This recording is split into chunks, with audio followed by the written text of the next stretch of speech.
अर्थशास्त्रज्ञ म्हणून खरे ठरले.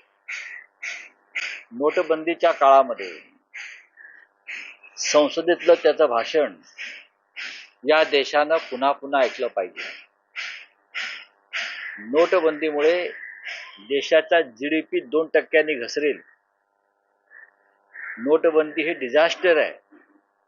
हा देश उद्ध्वस्त होईल. अशा अनेक प्रकारचा इशारे त्यांनी दिले आणि ते खरे ठरले. मनमोहन सिंग हे विकास पुरुष होते. देशाच्या तिजोरीमध्ये फक्त 16 दिवस पुरेल इतकंच महसूल शिल्लक असताना त्यांच्या हातामध्ये देशाचं अर्थ खातं नरसिंह राव यांनी दिलं. विचार करा, फक्त 16 दिवस पुरेल इतकेच पैसे देशाच्या तिजोरीत असताना नरसिंह राव यांनी अर्थशास्त्राच्या डॉक्टरला अर्थमंत्री केलं आणि त्याच्या हातामध्ये देश सोपवला. नंतर ते प्रधानमंत्री झाले.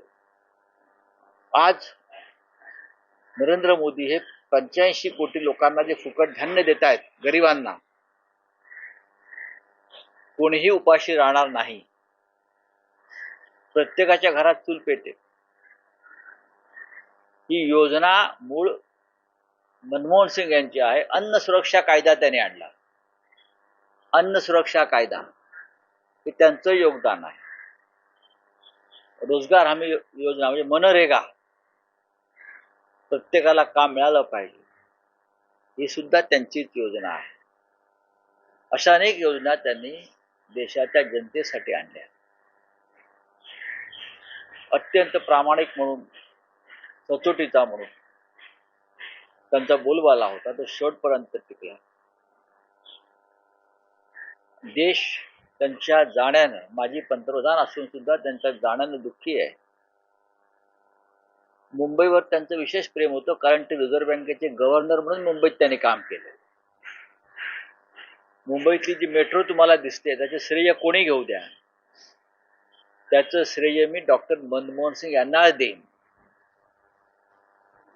मेट्रोचं पहिल्या फेजचं उद्घाटन त्यांच्या हस्ते झालं, ते मला आठवत आहे. आणि मुंबईच्या विकासासाठी त्यांची काही स्वप्न होती, ती त्यांनी फार गाजावाजा न करता पूर्ण करण्याचा प्रयत्न केला. आम्ही प्रधानमंत्री म्हणून सुद्धा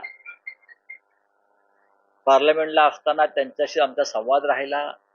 ते विरोधी पक्षात आले तेव्हाही त्यांच्याशी आमचा संवाद राहिला.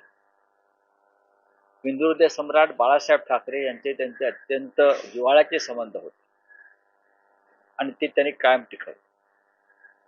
कोणाचाही द्वेष न करणारा, जाती धर्माचा